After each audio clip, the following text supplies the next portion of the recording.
Have you ever witnessed a person get precisely what they demanded, then proceed to grumble it's not sufficient? That's what transpired with one of the most entitled wives in the Brown family, and what she exposed tells everything about the fissures behind that seemingly perfect polygamist utopia. Stay tuned, because this episode is full of drama, exposés, and a home too spacious for comfort. So let's get to it. During one of the more revealing moments, she claims she's only judging Kody's CP house design mock-up. But when you really go back and watch the scene, something far more profound shows through. The house? Enormous. She was given the largest portion, hands down. But how did she react? It's white, and it's not big enough. Genuinely, that's when the mask slips. The sense of entitlement virtually leaps off the screen. And here's where it gets even more intriguing. Kody's house design was basically the exact opposite of how Robyn had decorated her own home. Coincidence? Doubtful. The other wives were also given rooms considerately. Each child had their own space. Wouldn't it have been so much smarter to put each wife a couple of additional rooms and an entire floor for children to occupy? Whether they were returning home from college, rebounding from difficult times, or just stopping by during the holidays. But that's the catch. Those stops aren't being made anymore. Kody's dream house? Now just a big, hollow shell of what might have been. Picture a more sensible configuration. One big suite downstairs for the wives to share, and all the children's bedrooms upstairs. That's how most blended families of today work, particularly those with grown children and families of their own. But instead, the house was configured to be divided, upstairs and downstairs, by wife, 4 staircases, 4. Not excessive, wasteful. 2 would have worked. 1 could have even worked, especially if the upstairs was meant to be communal for the kids. And speaking of the kids, why not design a shared bonus room where they could all hang out together?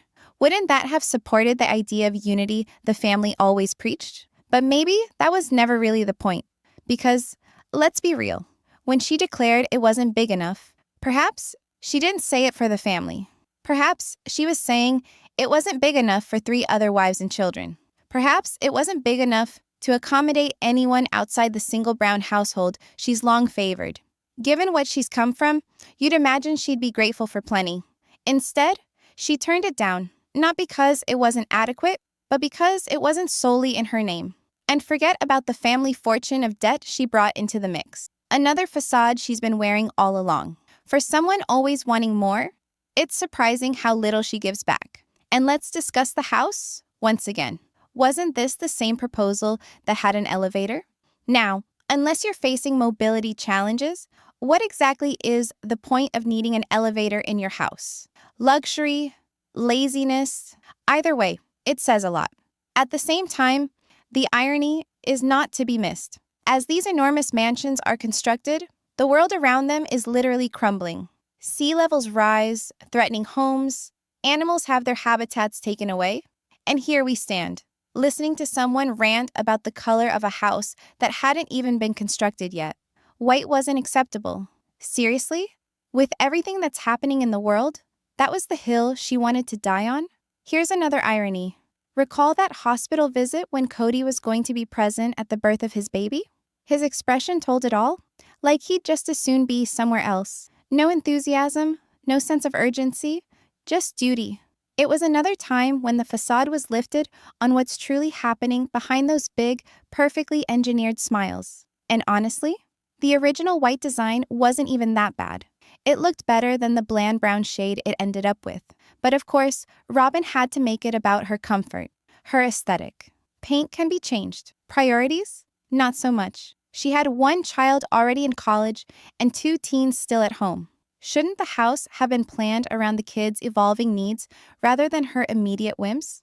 Even Frank Lloyd Wright thought that houses in Flagstaff ought to have a deep, earthy tone to match the landscape around it, not blind everyone with blinding white. Who needs architectural expertise when Robyn's around, though? In the end, all of her nonstop nitpicking only revealed how self-absorbed and tone-deaf she actually is. The whining, petty, the attitude, entitled, and the reality, hard to deny. But here's where it gets even sinister. What if I were to tell you that one of these mothers is gradually turning her daughters against their siblings, pretending to play the peacemaker no less? That's right. There is increasing suspicion that Robyn is sowing seeds of bitterness in the minds of her daughters. Over the course of recent seasons, Aurora and Brianna have been apparently withdrawn, visibly distressed at being excluded from family gatherings and get-togethers. But rather than fostering intimacy, it appears that Robyn is perpetuating a cycle of rejection. Their responses seem over the top, almost melodramatic, as if they have gone to some effort to orchestrate their anguish. Is it possible that Robyn is calmly persuading them that the rest of the family doesn't love them? That they're innocent bystanders in a family conflict they never initiated? If so, that's not only sad, it's poisonous. And it makes you wonder, is Robyn establishing emotional distance in order to maintain control over her family? Or is she so wrapped up in loyalty to her own little limb that she's prepared to sacrifice the harmony of the entire tree? Stick with us, because what we've got coming up next will make you second-guess everything about the family life on Sister Wives. It's a wonder, why does Robyn never comment on how lucky her kids are to have such a conscious, present dad? Particularly when contrasted with the tense and frequently estranged relationships Kody shares with his other kids. Recall when Kody was openly traumatized after going 10 days without seeing Aurora during his COVID quarantine? 10 days was an emergency. But for his other children, not hearing from him for months is just par for the course. Aurora and Brianna were once good kids, sweet, down to earth, and easy to identify with. But lately, that has changed. The self-pitying, the drama, it's all forced, rehearsed even. And likely the mastermind behind that play? Robyn. It's not a stretch to believe Robyn has been instilling her own victim mentality into her daughters. Her influence is evident not only in their emotions, but in the way they seem to echo her every viewpoint. When Robyn and Kody talk about the rest of the family, their tone is often laced with bitterness. If that's what they say in public, just imagine the narratives being shaped in private. One scene was especially revealing. During a hasty try at a family goodbye as Christine was moving out, Robyn's daughters were anything but sympathetic. No tears, no departing words, just crossed arms, cold stares, and a cold shoulder. It wasn't sadness, it was bitter resentment. And reactions like that don't happen out of thin air. They happen after hearing one side of the story repeatedly. Even more eye-opening, there's a story that Robyn's daughter, who went to the same school as Savannah, didn't even talk to her. Social coldness like that is indicative of a greater rift, one that was probably formed and fostered within the home. And that's not all. Robyn's youngest daughter used to believe in mom getting out and dating again after her dad left home. Not because she was mature, but because that's what she watched her mom do. It's another illustration of how the kids aren't just observing Robyn's worldview. They're internalizing it. This is more than passive influence. It's beginning to resemble emotional manipulation. Robyn is basically imposing her own adult frustrations and divisions upon her children, teaching them to see the world through a lens of mistrust, helplessness, and fear. Rather than nurturing independence, she's fostering dependence. Rather than cultivating resilience, she's cultivating fear-driven loyalty. This is where parenting becomes a line, where children are no longer permitted to make their own opinions and begin to become mouthpieces for their parents' complaints. It's a type of enmeshment where parent and child boundaries become confused and freedom gradually erases under the burden of guilt and emotional manipulation. And Kody? His part in all this is anything but innocent. But let's be real. While Robyn might be the force behind a lot of this emotional mess, Kody's role can't be ignored. He's not a mere bystander. His actions, decisions, and alliances all contribute to the overall dysfunction. And the children are soaking it all up. Whether it's fights they hear or icy silences they sit through, these kids are learning more than the grown-ups likely even know. One can only hope that some of them will finally clear away the fog, break free from this dependency and division cycle. But for now, the snapshot is disturbing. The children seem intensely cocooned with little or no real interaction beyond their immediate sphere. Where are the opportunities to discover, develop, and forge connections beyond the confines of their mother's sphere? Yes, there are glints of hope. Aurora is said to work part-time and even have a boyfriend. That's on the path to independence. But overall, the girls appear isolated, confined to a highly controlled bubble. And the family gatherings, they seldom feel authentic.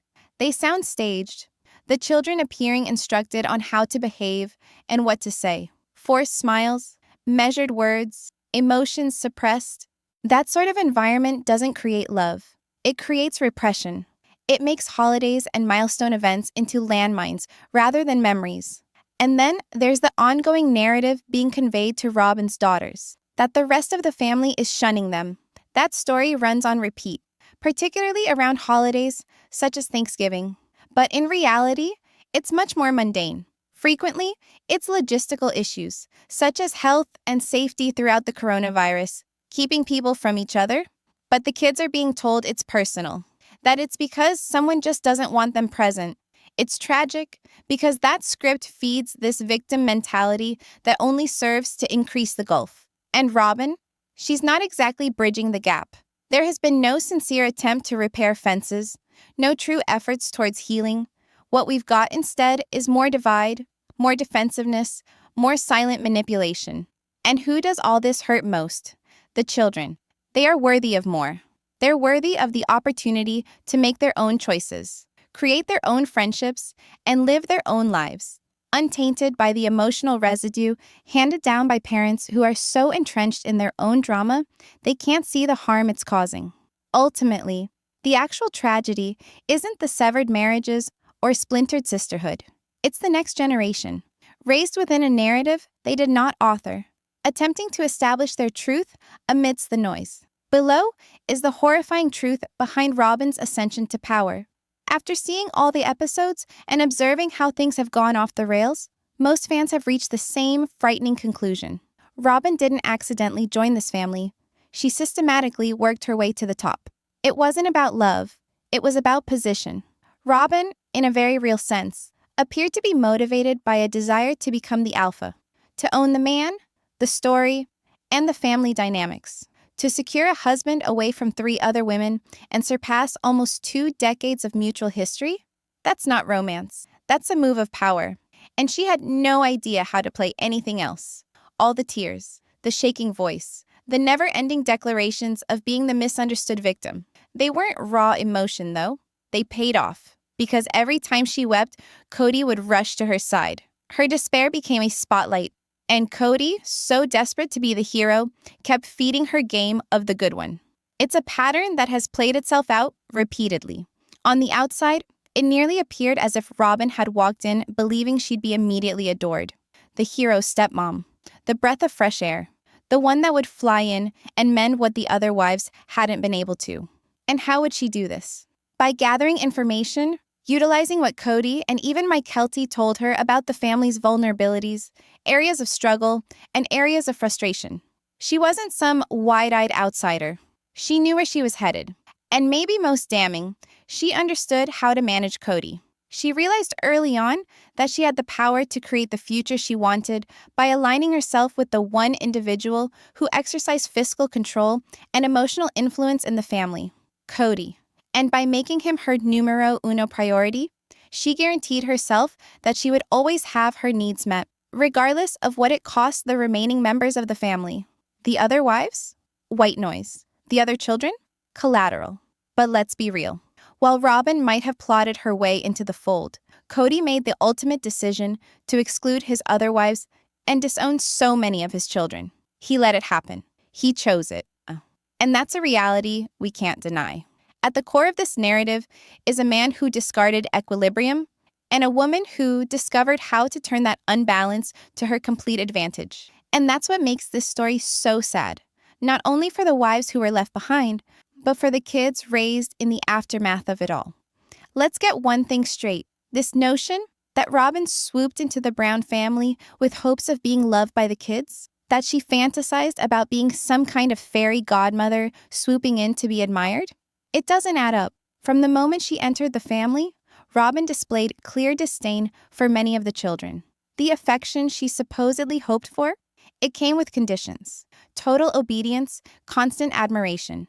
If the kids didn't play along, if they weren't immediately doting and deferential, she shut them out emotionally. This type of manipulation is all too prevalent in toxic parenting. The message is simple: love me my way, or don't love me at all. And whereas some children may learn to perform in order to remain in good standing, Brown children did not bite. They called BS. They could see through it. They did not owe her allegiance, and they were not going to pretend.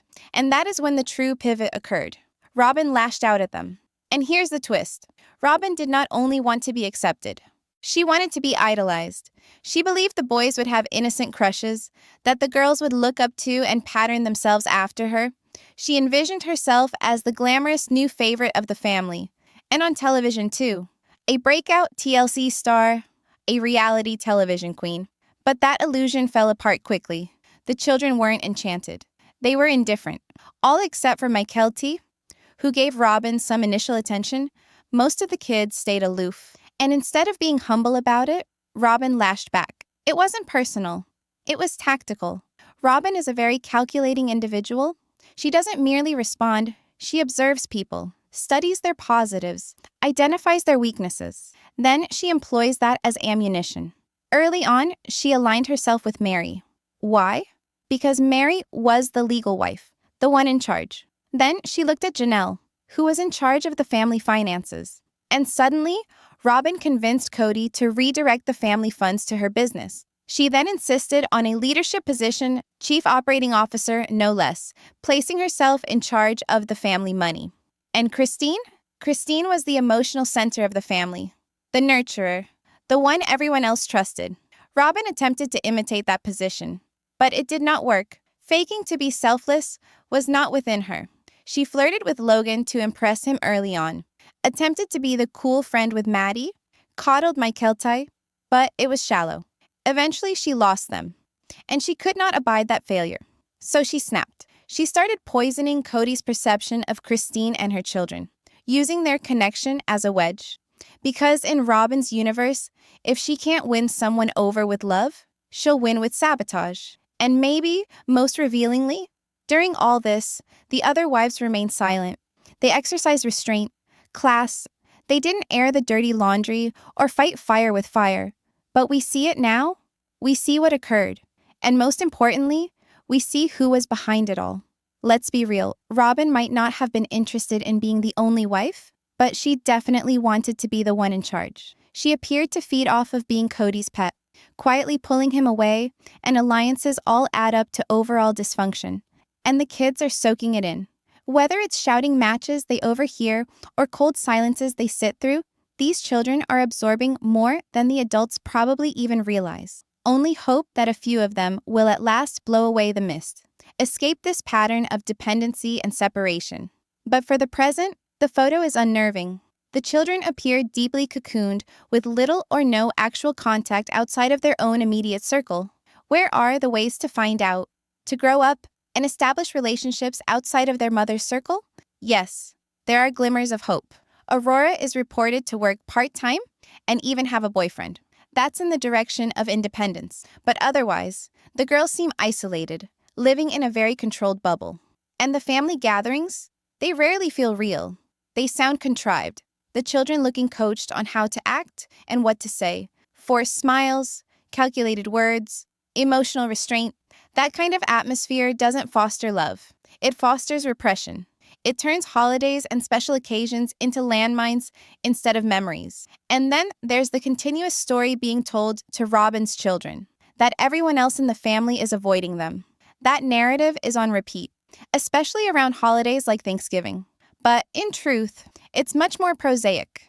Often, it's logistics, like illness and safety during the coronavirus, keeping folks apart from one another. But the children are being told it's personal, that it's because someone just does not want them there. It's pathetic, because that script perpetuates this victim complex that only widens the chasm. And Robyn? She's not doing herself any favors at closing the divide. There hasn't been a genuine attempt at mending fences, genuine attempts at healing. What we have instead is more division, more defensiveness, more passive manipulation. And who does this harm the most? The children. They deserve better. They're deserving of having the chance to make their own decisions, forge their own friendships, and live their own lives, free from the toxic emotional baggage passed on by parents who are so caught up in their own drama they can't comprehend the damage it's doing. In the end, the real tragedy isn't the torn marriages or fractured sisterhood. It's the next generation grown up within a story they did not create, trying to define their truth in the midst of all the din. Here's the terrifying truth behind Robyn's rise to power. After watching every episode and witnessing how things have gone awry, most viewers have come to the same chilling conclusion. Robyn did not unknowingly marry into this family. She deliberately worked her way up. It was not about love, it was about position.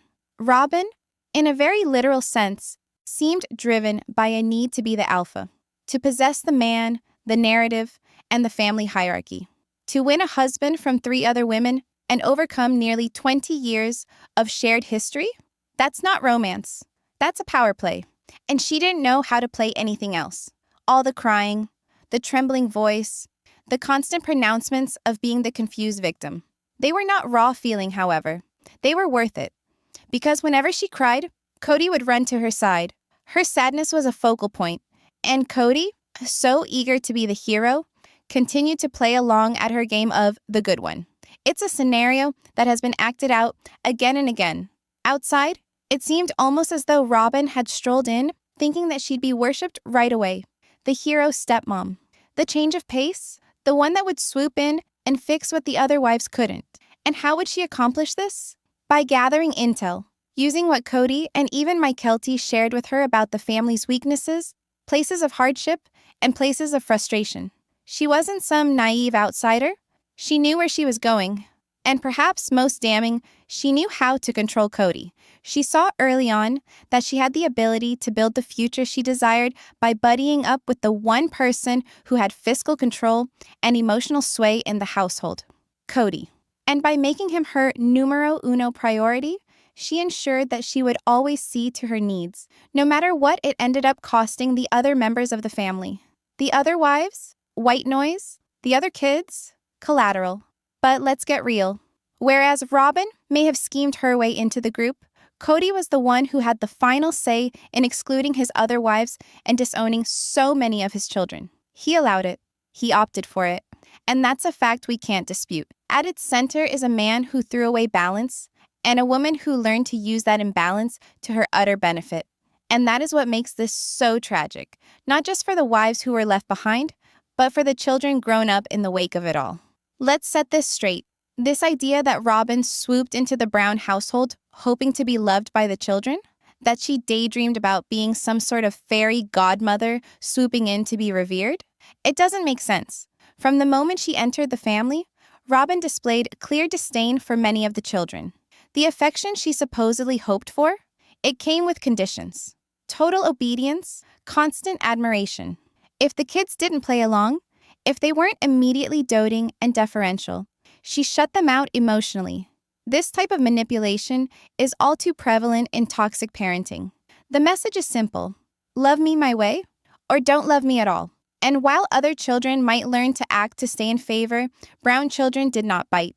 They called BS. They saw right through it. They did not owe her loyalty, and they were not going to fake it. And that is when the real pivot happened. Robyn blew up at them.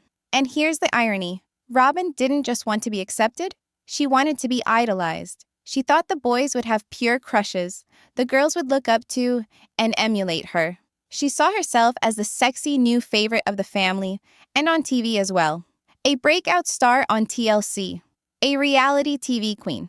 But that fantasy disintegrated fast. The kids weren't mesmerized. They were bored. All but Mykelti, she handed Robyn a little attention. Most of the children remained distant. And far from being modest about it, Robyn struck back. It wasn't about Robyn. It was about strategy. Robyn is a very strategic person. She doesn't just react. She studies people, reads their strengths, seeks out their vulnerabilities. And then she uses that as ammunition. She sided early with Meri. Why? Because Meri was the legal wife, the boss.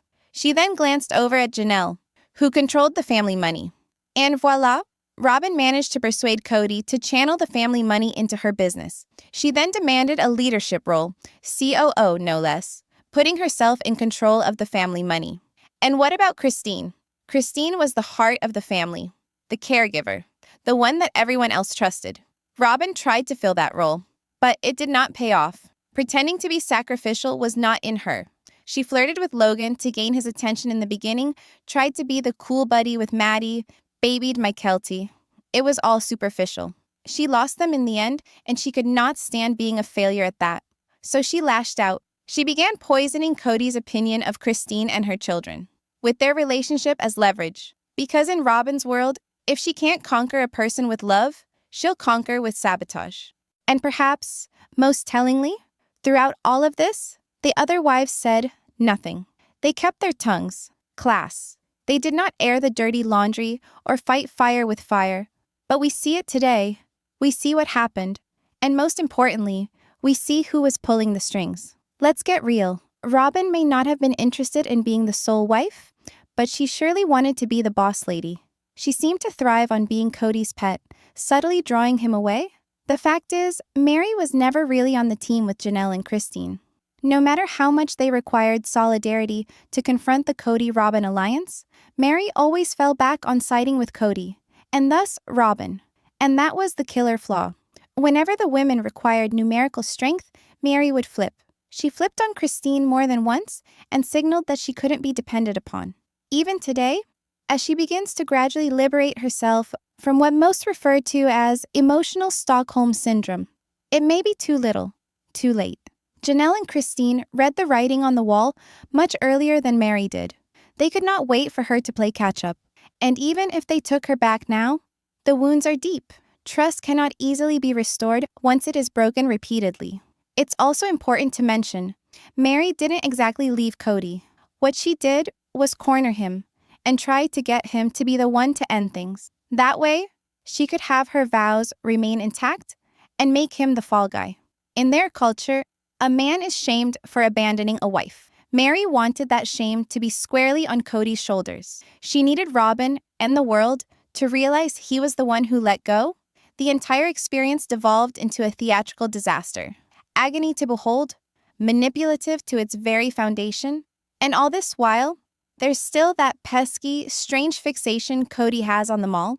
Yes, it's strange. Accounts continue to pop up of Kody being seen once more again and again at Chandler Mall in Arizona. This time, blue polo, jeans, brown dress shoes, hair boosted perfectly by the wind, earbuds in, striding along as if he was on a mission. And again, he was by himself. No Robyn, no children, just Kody and his enigmatic solo mall excursion. It raises the question, what's actually happening? The Flagstaff mansion hasn't sold. The trip to Phoenix isn't exactly a speed weekend getaway. So why is he there all the time? There are rumors. Some think perhaps he has opened up an undramatized business quietly. Others guess something much more deliberate. Is Kody searching for a new sister wife? One final, desperate attempt to keep the family and the show afloat. It wouldn't be the first time he made a dramatic turn to remain in the spotlight, and it certainly won't be the last. Whenever the spotlight dims, Kody always pulls the same 3 tricks. Bring in a new wife, plan a wedding, or pack up and move. It's his playbook for keeping the cameras rolling. Forget the gossip mags. They're just regurgitating public info and old fan theories. But here's the real tea. Kody's been spotted regularly in Phoenix, not just hanging around. He's working the gun show circuit. Yeah, seriously. But that doesn't account for his mall obsession. He's been busted at Chandler Mall more times than we can remember. And not just picking up coffee. We're talking full-on solo struts, blue polo shirts, hair blowing just so, earbuds in like he's on a quest. Perhaps he's seeking the spotlight he once received on TLC. Or perhaps he's stoking Robyn's shopping habit, one clearance Hallmark ornament at a time. We even spotted some new repairs on the Flagstaff Hoarder mansion. Heated driveway remodels, no less. That might be a sign of a sale finally looming. Or merely enabling. Either or, mall walking for hours just to drive there, shrieks, something's up, and speak of his red pill days for a moment. The irony? A man who used and discarded 3 wives over several decades, now placing blame on modern women for all that? That's rich. At the end of the day, it's like Kody's out here on some Sister Wife 5.0 audition while the rest of us evolved beyond malls a decade ago. Flipping his hair, hanging out by the food court, perhaps waiting to be recognized, perhaps waiting for karma to come back on him and Robyn. But hey, that's my opinion. What are your thoughts? Is a new wife in the cards, or is this simply Kody grasping for his final shreds of relevancy? Leave your theories in the comments, give this a like, and don't forget to subscribe for more in-depth explorations of the crazy world of the Browns. Until next time, much love and take care.